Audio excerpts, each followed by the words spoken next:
I want to further elaborate on the meaning behind a physical book and not just the analysis of the book, but what is the purpose of the book and how we learn from it. And in today's 21st technology, there's the internet, and we have a free range of videos and lectures we can easily find on YouTube or any video searching website. And all that does is you can just type it into a search engine, Google, and find the video you're after. There is no public network anymore, and that as long as we dig, the internet is literally like a digital library. And this gives question to what it means for videos and lectures versus the book and the time and space that is occupied for us as human beings when confronted with these mediums.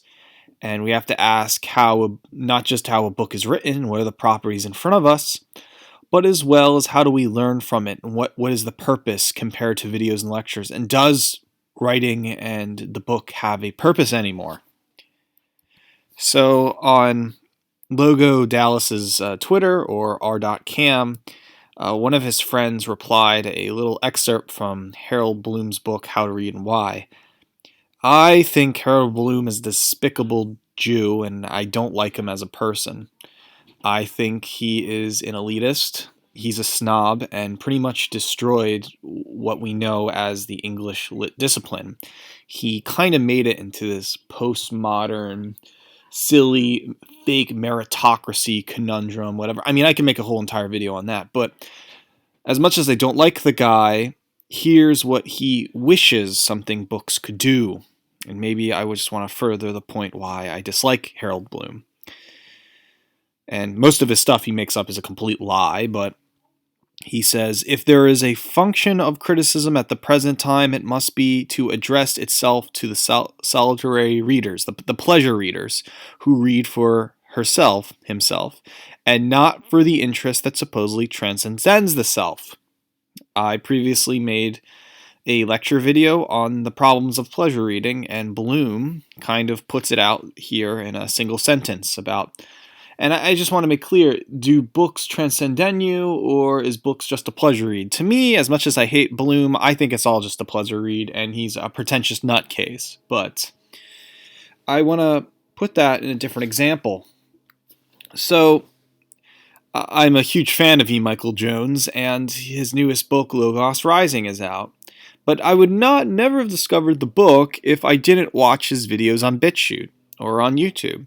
He's banned on YouTube anyway, but he on his videos he pretty much sums up each chapter of Logos Rising in his videos, and he kind of gives you the whole chapter of why Nietzsche is anti-logos or why Hegel rejected the faith, and he does this in like hour videos he does on random podcasts, and pretty much sums it up without writing for you. So he's giving us a lecture, almost an oration, of what the record was already written in Logos Rising. So all these videos I watched by Jones, I read the chapters in Logos Rising, and it's almost like a movie script.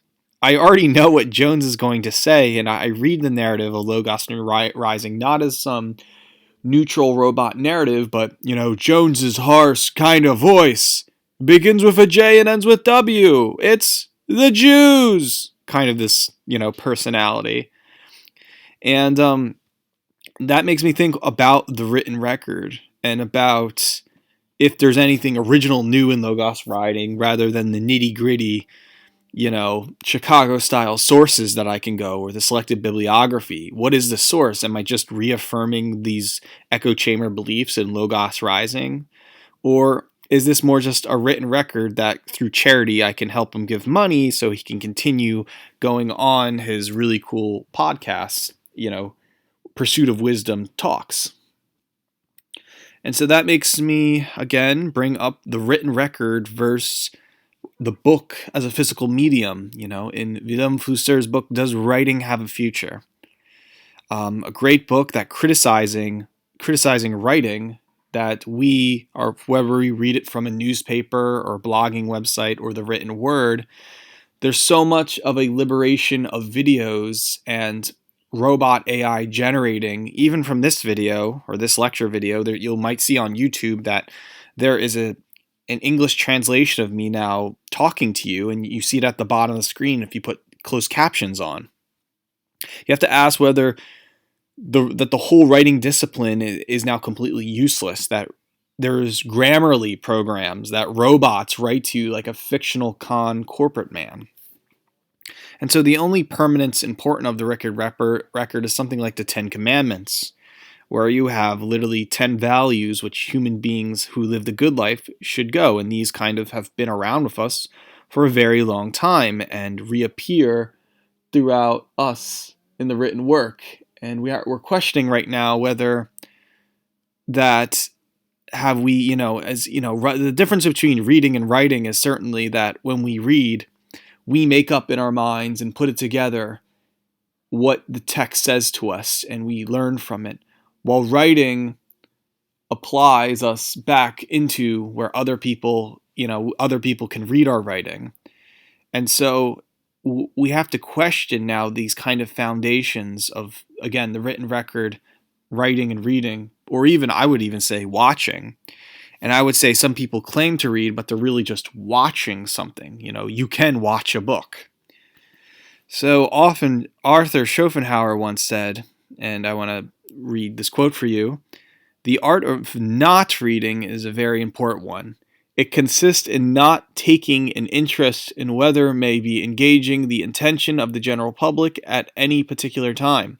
When some political or let me see this word, ecclesiastical pamphlet or novel or poem is making a great commotion, you should remember that he who writes of fools always finds a large public. A precondition for reading good books is not reading bad ones, for life is short." Schopenhauer being kind of the own do-it-yourself intellectual man's man.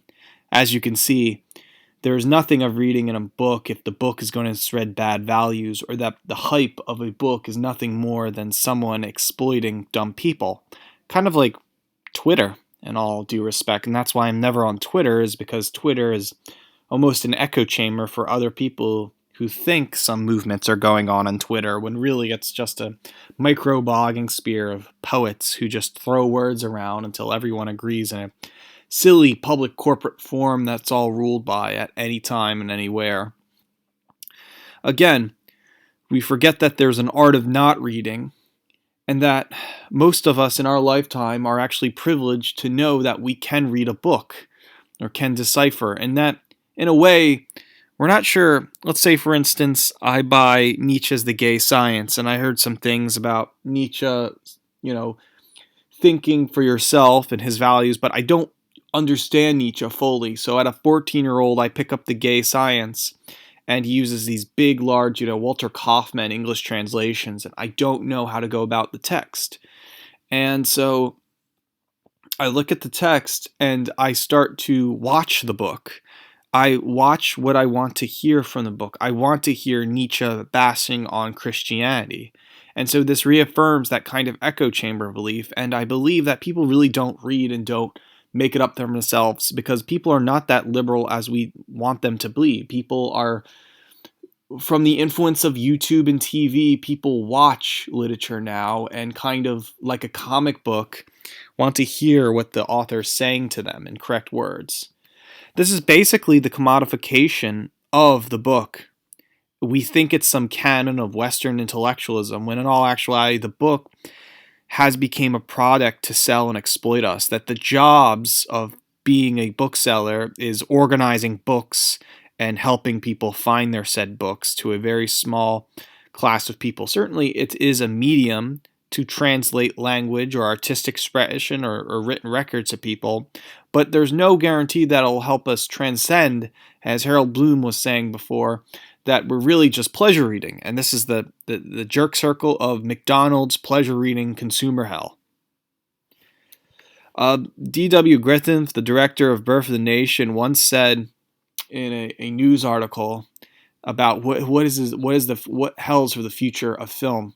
And D.W. Griffith said that the future, there's going to be this kind of automated video library that will replace books, and people can go in rooms and press buttons, and then they can find an audiobook of Shakespeare or a video of Shakespeare or some kind of translation of the said work, and everything can be watched and consumed in by lectures and audio. And that film is almost advancing the senses of us reading now, where reading was I'm knowing the English language and I'm putting the words together and making sense and logically understanding outside what's happening. When a robot is going to make it more at ease and increase the time for our epistemological understanding of the work.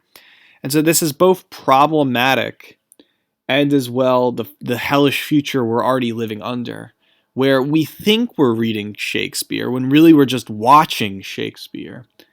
And I want to get to that in a bit. But first I want to talk about how the concept of reading in the time space. When we sit down and read a book, we're almost meditating in a way. That it's kind of like a religious thing where we're quiet, isolated, dark in a room, literally looking at the English language and putting the words together, whether it's in narrative or novel format. And as I said before in my analysis of a book and their properties, that's what we should all be focusing, all while meditating and understanding what it means, that the object in front of me means, how I bought this, how I got access to it, and how this information comes back out to me and hopefully put into praxis. However, over time, the reader becomes deteriorated, and I found this cute picture of a mole with glasses. And I think any serious reader eventually becomes that naked mole rat with glasses on, that our eyes get strained over time reading, and that as we continue reading, we're literally like blind moles who just keep looking at the words and straining our eyes to point out the little teeniest words.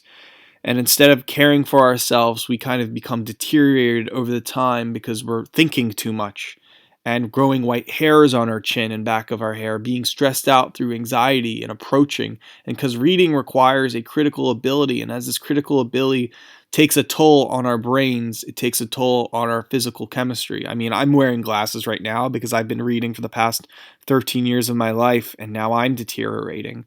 And this is just something natural of the state of reading and how it affects our spirit within time. I think of the experience too as reading kind of like a Proustian moment. That Proust said that when we read something of a nice day outside, it's kind of like drinking different types of, juices of lemon, strawberry, lime, grape juice. And that, maybe a passage about a romantic sensation will make us think about our own nostalgic memories in a way, and that reading in the book format, as we put our mind together as we read, can help us elaborate what we experienced in our minds. That's different compared to, say, watching a movie. And of course, we might have the same experience with certain aesthetics in the movie, about how the aesthetics, whether it's the art direction or the actors or actresses picked for the roles, can develop that certain emotion we have back. Ultimately, though, I think Proust is also talking about how this Proustian reading of the text can be like a subculture, and that it's kind of fashionable that if you are a socialist, you must read everything from verso to Ciro books, that reading the literature from said books will make you turn more into this kind of, oh, I'm up to date with the Sino-Feminist Manifesto. I'm up to date with capitalist realism and whatnot. And so reading up-to-date books that came out in the last year or last 3 years becomes kind of a workout session where you need to know in order to belong to a subculture, to belong a certain intelligentsia. And again, a lot of this becomes the uselessness of people using reading as this kind of, or watching as a subcultural, clandestine, and esoteric thing, and hence why you have something of Freemasons and whatnot. And to bring up further on that matter, I just wanted to go back to Griffith about how he looked at film as watching more than anything. And I wanted to say, how does this loop around? You know, if you cherry pick and choose which text you want to be, and you see the written record there, how does one transcend, instead of fall in this stale state? And again, I've said this in a previous lecture that really reading is like working out. And if you do read something that transcends yourself, it's more than just put critical reading into work, or reading as an echo chamber of a series of pleasure readers, like sadly consuming Zero books or Verso books, that it happens through trial and error. That reading also comes with the ability to be an orator, to be an efficient writer, to convince and persuade people of your beliefs as well. And this is where it comes into the experience and practice. And again, on to the subcultural thing and the Proustian thing of René Girard about mimesis, mimic desire. That yes, a lot of people are forced to read books because they're middle class in behavior, and they think that's the only future they're ever going to have, is by reading what everybody else reads, from the Hunger Games to the Journal of Anne Frank to whatever goofy, David Foster Wallace, and it doesn't really help us at all. And so, again, I wanted to go over is that the written record is more, the written record can only transcend itself if you put it into the experience and practice of it. That's really what I'm trying to say. Written record versus the experience and praxis. That's the book is that object, but ultimately it was somebody else's experience and practice in the written object and in the book of that form. And with that comes our own understanding that almost transcends the concept of such silly book culture that Schopenhauer is saying, that we have to understand that books don't rule over us, we rule over the book. We never, books don't, books orbit us. We don't orbit books. And this is how you tell someone who's super religious and by the book to make you understand that. And maybe ask maybe books don't help us at all, but instead give us a glimpse into a written record or an artistic expression. And through understanding this, at the end, we are what are making lectures and orations and books, and we don't orbit and depend upon the book and these lectures. It's us, and so we should make things more eccentric to our own behavior. And maybe I'm just dragging this out for a bit, but in recent my time of reading and what have been reading, I realize books are becoming obsolete. Because they're just, when people forget, when we forget, when I forget, I have to remember what my beliefs are, and when I keep a diary, I understand as I get closer to death that I've written something days ago. In a way, a book is a diary entry into our beliefs and to tell others where we were in that time. And as time moves on, we understand where we're at in the future and where we're going towards. Class dismissed. Thanks for listening.